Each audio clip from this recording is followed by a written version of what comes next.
Hello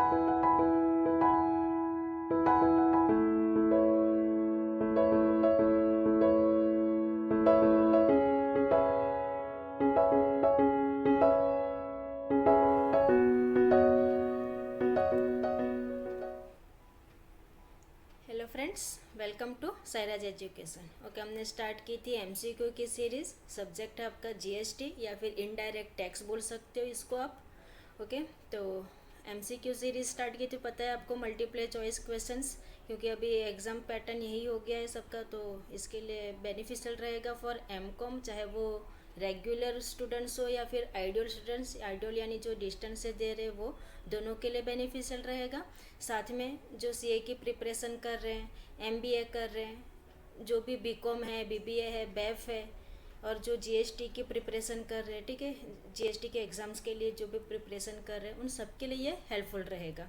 okay, तो हो सके तो वीडियो अगर आपको हेल्पफुल हो रहा है तो ऑफकोर्स दूसरे को भी हेल्प करो, इसके लिए वीडियो शेयर करो। ओके, और अगर आपको इससे कुछ फ़ायदा हो रहा है वीडियो से, तो ऐसे ही और भी वीडियोस में आगे लेते आते रहूँगी आपके लिए, तो इसके लिए चैनल को सब्सक्राइब कर लो। ओके, तो स्टार्ट करते हैं एमसीक्यू से। इसके पहले मैंने जीएसटी यानी कि इनडायरेक्ट टैक्स पे आगे 2 वीडियोस बनाए हैं, आप देख सकते हो, पार्ट 1 पार्ट 2। ये पार्ट 3 रहेगा, यानी 3 वीडियो में आपका पूरा इनडायरेक्ट टैक्स जीएसटी कंप्लीट हो जाएगा इसके अंदर। ओके, तो स्टार्ट करते हैं। चैप्टर 5 है ये, आगे के 4 चैप्टर्स कंप्लीट हो चुके हैं। चलो, तो chapter 5, payment of GST. First question है, the government may mandate dash to deduct tax at source. और हाँ, इसमें मैंने आंसर्स के साथ में ही रखा है, क्योंकि इसके पहले भी मैंने बहुत सारी वीडियोस बनाए हैं, तो आप हो सके तो वो वीडियोस देख सकते हो। ठीक है, ये एज अ रिविज़न आप ले सकते हो, इसके लिए क्विक रिविज़न के हिसाब से मैंने ये रखा है। ठीक है, डायरेक्ट आंसर इसके अंदर टिक मार्क किया है। ओके, तो स्टार्ट करते हैं। The government may mandate dash to deduct tax at source. First है ऑप्शन आपके पास, department oblique establishment of the central government, department, establishment of the state government, local authority या any of the above. ठीक है, तो यहाँ पे जो आंसर है आपका वो हो जाएगा डी, एनी ऑफ द एबो। फिर वो 3 में से यानी कि ए बी सी में से कोई भी हो सकता है। ओके, इसके लिए आंसर बन जाएगा आपका D, any of the above. Second है, the deductor has to deduct tax at the rate dash, the deductor has to deduct tax at the rate dash from the payment made or credited to the supplier of taxable goods or service or both. Okay, तो option है ए 1%, B 2%, सी 10% या D 5%। तो जो deductor है has to deduct tax at the rate of 1% from the payment made और credited to supplier of taxable goods और service और both. Okay, तो यहाँ पे आंसर आएगा 1%। नेक्स्ट है, the deductor has to deduct tax from deductee where the total value of supply under a contract exceeds rupees, answer आता है यहाँ पे ₹2,50,000। नेक्स्ट है, TDS is to be deducted in ₹1,00,000। Okay, तो कुछ यहाँ पे ऑप्शन से आपके पास केस दिए हैं। केस के अंदर A B C D E 5 cases हैं। इसके अंदर आपके पास supplier E, place of supply और रिसिपिएंट इन। ठीक है, तो इस तरह से ये आपको दे दिया है। महाराष्ट्र, गुजरात, राजस्थान, ये केस ए में है, वैसे case B C D E का भी दिया है। ठीक है, तो यहाँ पे ऑप्शन आपके पास option A case A B C D, option B case A B D E, and option C case C, and option D case D. ठीक है, तो आंसर्स यहाँ पे हो जाएगा, जो टीडीएस डिडक्ट होता है ₹1,00,000, वो होगा आपका option B case A B D E. ठीक है, तो केस ए बी डी और ई। ठीक है, तो ये होता है। नेक्स्ट क्वेश्चंस इससे ही रिलेटेड है, तो एक बार क्वेश्चंस देख लो क्या है, और वहाँ पे यहाँ पे था क्या क्वेश्चंस कि कौन से केस में टैक्स डिडक्ट होता है। ठीक है, टीडीएस डिडक्ट होता है। तो नेक्स्ट क्वेश्चंस में देखते हैं, तो क्वेश्चंस यही रहेगा, तो जरा ध्यान से इसको याद रखो। नेक्स्ट क्वेश्चंस आपको बताती हूँ। 5th क्वेश्चन आपके सामने, इन एबो एग्जाम्पल। ठीक है, वही एग्जाम्पल्स था। TDS will not be deducted in. ठीक है, तो अभी हमने देखा था कि case A B D E में टीडीएस डिडक्ट होता था, तो यहाँ पे हो जाएगा आपका केस सी। ओके, नेक्स्ट है question 6, the amount deducted at tax shall be paid to the government with in dash days after the end of the month in which deducted. Okay, तो द अमाउंट, तो यहाँ पे आपके पास है option A 7, option B 15, option C 10 और option D 20। तो यहाँ पे होगा government with in 10 days, okay, after the end of the month in which deducted. Next है 7, TDS certificate is to be issued by deducted in form in form, आपको मैंने ये last video में भी बताया था, फॉर्म्स वाले जो रिटर्न फाइल्स होते हैं, ये सब फॉर्म्स वगैरह आपको थोड़े जो भी टीडीएस के सेक्शंस वगैरह थे थोड़े बहुत कर लेना है, ताकि इस पे क्वेश्चंस बनते हैं, ठीक है। जीएसटीआर रिटर्न्स पे उस पे फॉर्म के ऊपर अच्छे क्वेश्चंस बनते हैं, तो वो भी आपको एक बार कर लेना है। ओके, तो TDS certificate is to be issued by deducted in form, तो यहाँ पे आंसर होगा डी आपका GSTR 7A। Okay, TDS certificate in form GSTR 7 is to be issued within, तो विद इन है यहाँ पे ऑप्शन आपके पास 5 days of crediting the amount to the government. Okay, next question है 9th, measures ABC credited the amount of rupees 10,000 deducted at TDS to the government on 10/1/2018. Measures ABC issued the certificate of this amount on 30 March यानी कि 03/2018. The amount late fee payable will be, तो यहाँ पे amount रहेगा आपका late, जो भी fees late fee यहाँ पे पेएबल होगा, that is the B ₹5,000। Okay, answer है यहाँ पे ₹5,000। नेक्स्ट है, the TDS deductor can obtain registration under GST without requiring, option A है 10 यानी कि temporary account number, option B Aadhaar card, या ऑप्शन सी पेन यानी कि परमानेंट अकाउंट नंबर, या डी इधर ए और सी। ओके, तो आंसर है यहाँ पे आपका सी यानी कि पेन, ठीक है। तो जो TDS deductor can obtain registration under GST without requiring PAN.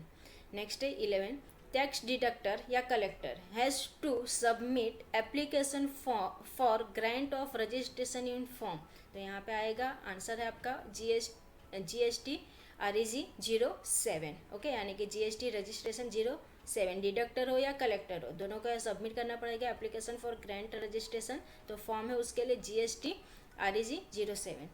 Next है, registration certificate is issued to tax deductor या collector in form dash within 3 working days. अभी यहाँ पे ये भी आंसर सबको याद रखना है, विद इन क्या है 3 working days from the date of submission of the application. Okay, और इसके लिए फॉर्म है आपका GST REG 06। नेक्स्ट है 13, every registered person required to deduct tax at source shall furnish a return in form, तो यहाँ पे फॉर्म है आपका, ये क्या पूछा है, registered person required to deduct tax at source shall furnish a return, ठीक है, तो इन फॉर्म GSTR 7। नेक्स्ट है question 14, the details furnished by deductor UR 66 subsection 1 shall be made available to each supplier in dash and dash, ठीक है। तो यहाँ पे answer होगा part C of GSTR 2A first में, ठीक है, सप्लायर इन, और एंड GSTR 4A, ये इसका आंसर सी आंसर हो जाएगा। 15, every registered person liable to deduct tax shall furnish annual return for the first year 2017-18 on और बिफोर, तो डेट होगा यहाँ पे 31 December 2018। 16, annual return should be accompanied by dash and dash if the accounts are required to be audited, ठीक है। तो इसका answer अभी ऑप्शन है यहाँ पे बैलेंस शीट या profit and loss account, audited annual account या टैक्स ऑडिट रिपोर्ट, या फिर आपके पास आगे ऑप्शन है सी ऑडिटेड एनुअल अकाउंट्स या GST रिपोर्ट, और ऑडिटेड एनुअल अकाउंट या रिकन्सिलेशन स्टेटमेंट, ठीक है। तो आंसर यहाँ पे हो जाएगा आपका आंसर डी है, option D, audited annual accounts and reconciliation statement. Okay, अभी नेक्स्ट स्टार्ट होगा आपका टैक्स कलेक्शन एट सोर्स। इसमें फर्स्ट क्वेश्चन आपके सामने यानी कि 17 नंबर का कंटिन्यू रखेंगे, तो 17 और टैक्स कलेक्शन एट सोर्स में फर्स्ट। ओके, तो यहाँ पे 17 नंबर का question, dash means the supply of goods और सर्विस और both including digital product over digital और इलेक्ट्रॉनिक नेटवर्क, ठीक है। तो इसमें आंसर होगा आपका electronic commerce. Okay, option A आपका यहाँ पे आंसर है electronic commerce. Next question 18, dash means any person who owns operates और मैनेज डिजिटल और इलेक्ट्रॉनिक फैसिलिटी और platform for electronic commerce, तो यहाँ पे ऑप्शन ए है electronic commerce supplier, B electronic commerce operator, C digital commerce supplier, या D digital commerce operator, तो answer हो जाएगा यहाँ पे B electronic commerce operator. 19 questions, where an electronic commerce operator doesn't have dash in the taxable territory, any person representing such e-commerce operator for any purpose in the taxable territory shall be liable to pay tax. Okay, तो option है A fixed place of business, B है place of business residence, C physical presence, D registration. तो answer हो जाएगा यहाँ पे C physical presence. Next question 20. An e-commerce operator neither having physical presence in the taxable territory not a representative in the said territory to shall dash the first option not supply goods and or service in that taxable territory, be not be liable for collecting and paying tax on supplying in such taxable territory, c asks the recipient to pay tax on his behalf, or D appoint a person in the taxable territory for the purpose of paying tax. Okay, तो यहाँ पे option D ही आपका answer भी हो जाएगा. D appoint a person in the taxable territory for the purpose of paying tax. 21. The option to appoint any person in the taxable territory in absence of representative and or physical presence of e-commerce operator is allowed in respect of supply of dash. तो option A goods, option B service, option C both A and B और option D none of the above. तो option B यहाँ पे answer है आपका service. Okay, next question है 22.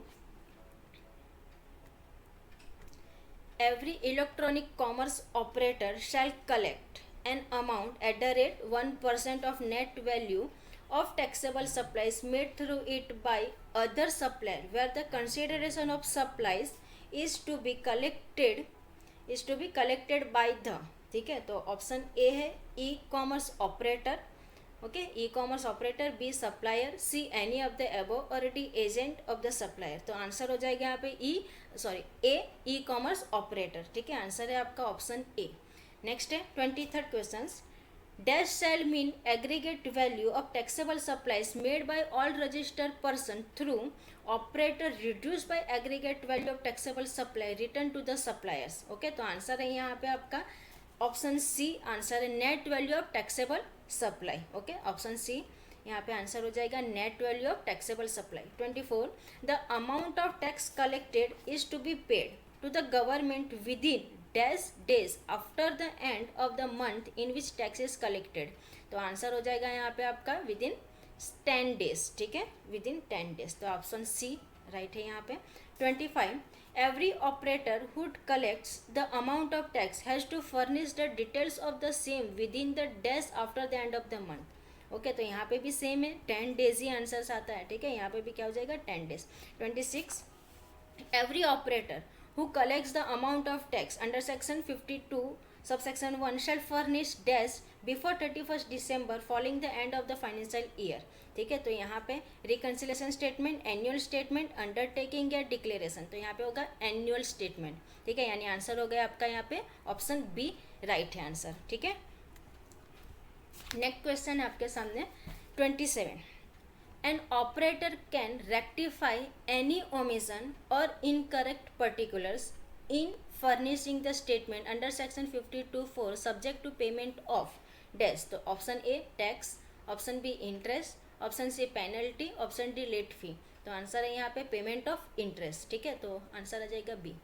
28. Mister Ashish submitted the statement under section 52(4) for the month of August 2017 on 7/9/2017. Also his annual statement is submitted in the month of October 2018. Any rectification of mistake in the statement field on 7/9/2017 will not be allowed after. ठीक है, तो यहाँ पे date भी हो जाएगा आपका, यानी कि आंसर आ जाएगा आपका सी सितंबर 2018.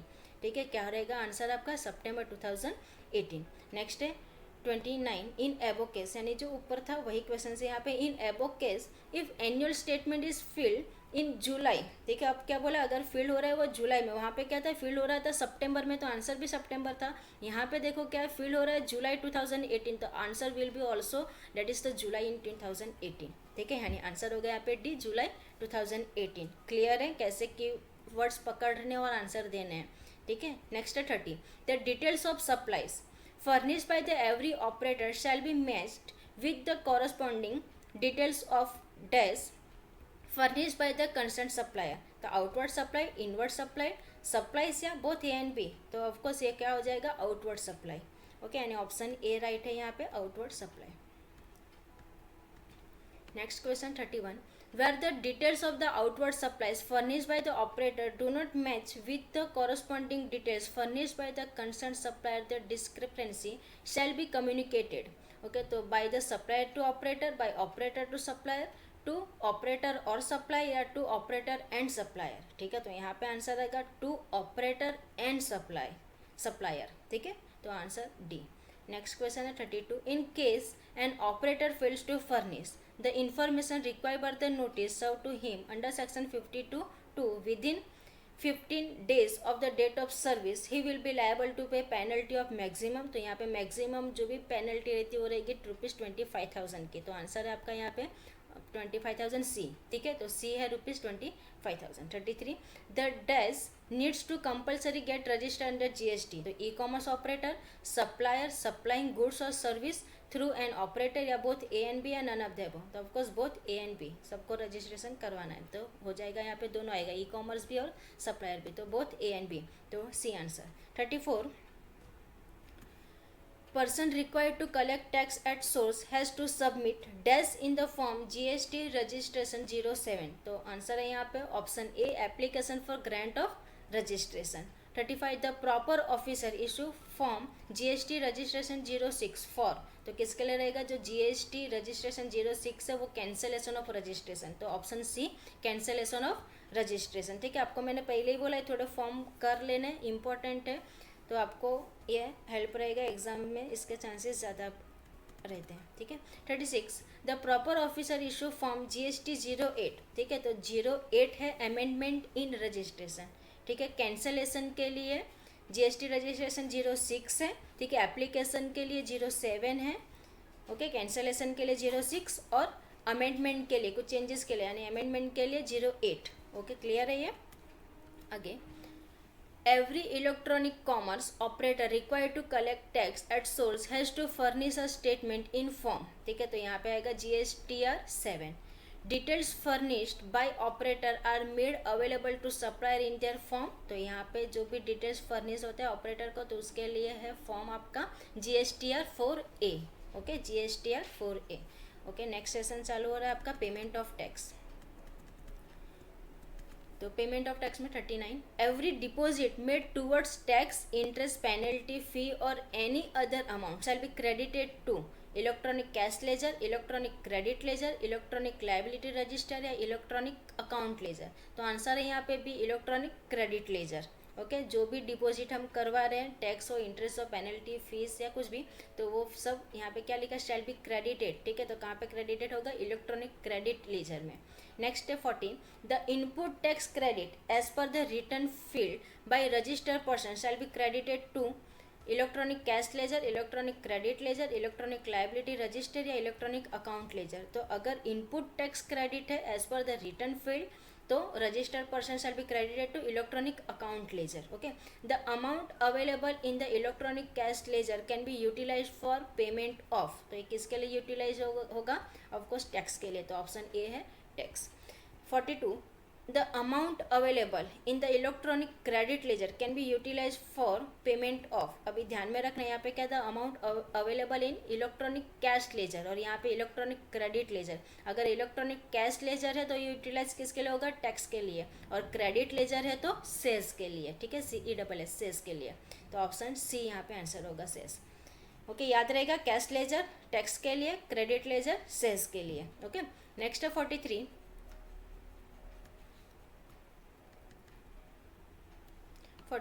the sequence for utilization of amount of input tax credit available in electronic credit ledger is। तो यहाँ पे आंसर से आपका option C, IGST, CGST, SGST और UTGST। Okay, 44, input tax credit of CGST can be utilize towards payment of. अब यहाँ पे क्या बचा, इनपुट टैक्स क्रेडिट किसका, CGST का, तो वो किसके लिए यूटिलाइज होगा, ऑफकोर्स CGST एंड UTGST। फिर नेक्स्ट है 45, input tax credit of SGST can be utilise for. अब SGST है तो सिर्फ वो SGST के लिए ही यूटिलाइज होता है, और अगर CGST है तो CGST और UTGST दोनों के लिए यूटिलाइज होता है, ठीक है। लेकिन SGST है तो सिर्फ वो SGST के लिए ही यूटिलाइज होता है, तो यहाँ पे डी है answer, SGST only.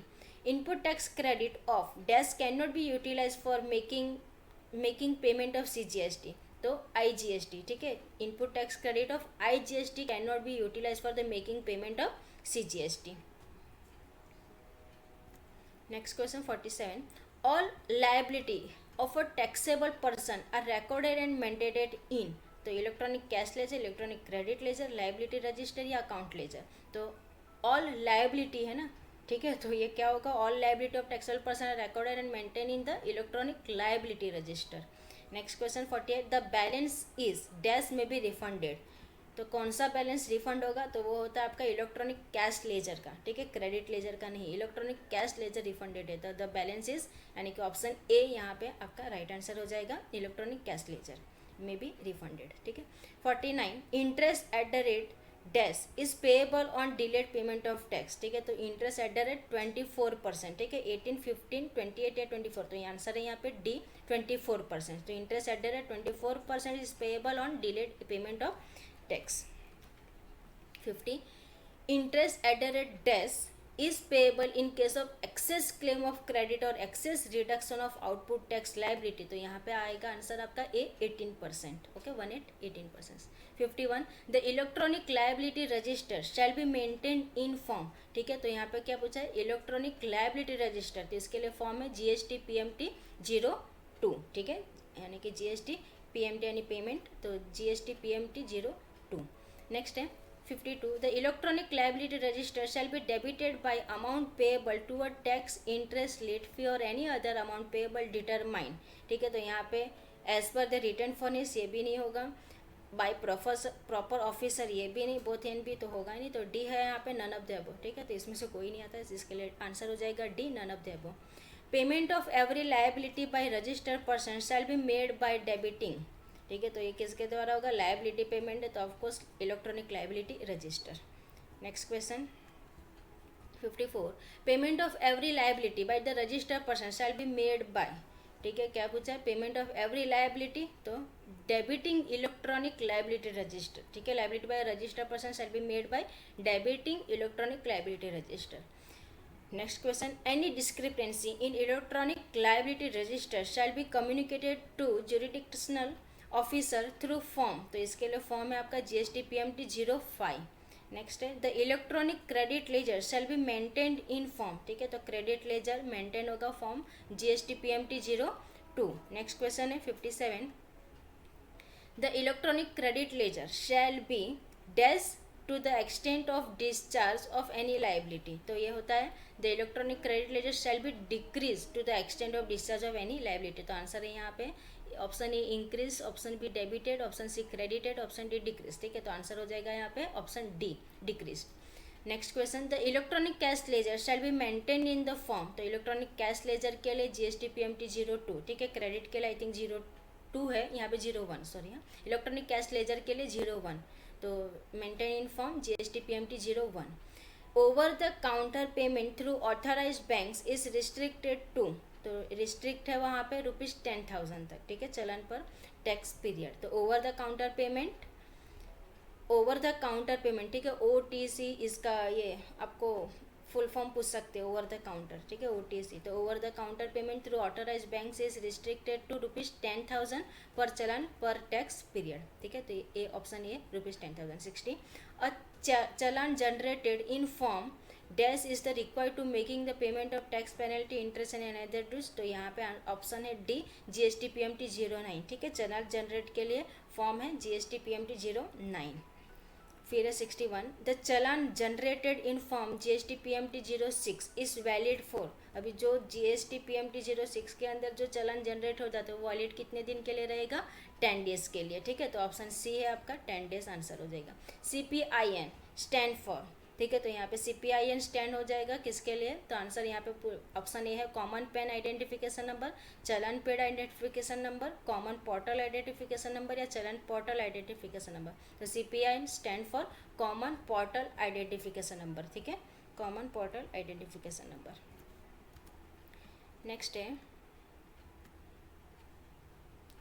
CPIN is a dash digit unique number, ठीक है। तो CPIN is a 14 digit unique number, okay, यहाँ पे आंसर है 14 डिजिट यूनिक नंबर। फिर 64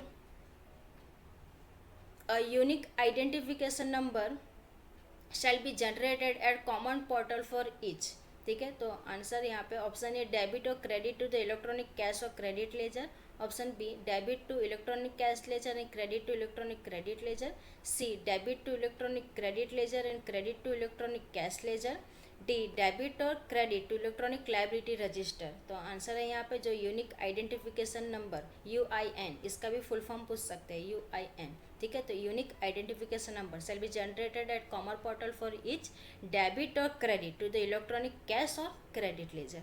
नेक्स्ट क्वेश्चन है यहाँ पे 64 फिर 65 यहाँ पे, ठीक है। The unique identification number relating to discharge of any liability shall be indicated in the corresponding entry in, ठीक है। तो आंसर्स भी आपका क्या हो जाएगा, इलेक्ट्रॉनिक लायबिलिटी रजिस्टर। तो ऑप्शन है ए जो आपका right answer electronic liability register. Last question से 65 a unique identification number shall be generated at the common portal for each debit in electronic liability register, credit in electronic liability register या debit और credit in electronic liability register या none of the above. तो answer है यहाँ पे आपका option B credit in electronic liability register, okay. तो ये चैप्टर्स कंप्लीट हुए, हमारे टैक्स कंप्लीट हुआ पूरा, 5 चैप्टर्स पूरा कंप्लीट करवा दिया है आपका, ओके फाइन। तो आज के लिए रखते हैं इतना, मिलते हैं हम लोग नेक्स्ट सब्जेक्ट के लिए नेक्स्ट वीडियो में। अगर आपको हेल्पफुल हो रहा है तो चैनल को सब्सक्राइब कर लो, अगर हेल्पफुल हो रहा है तो आपको यूज़फुल हो रहा है तो, ठीक है। और दूसरे को भी हेल्प करो, इसके लिए वीडियो शेयर करो, और अच्छा लग रहा है तो एक लाइक कर दो, ठीक है। थैंक यू, बाय बाय, मिलते हैं नेक्स्ट वीडियो में।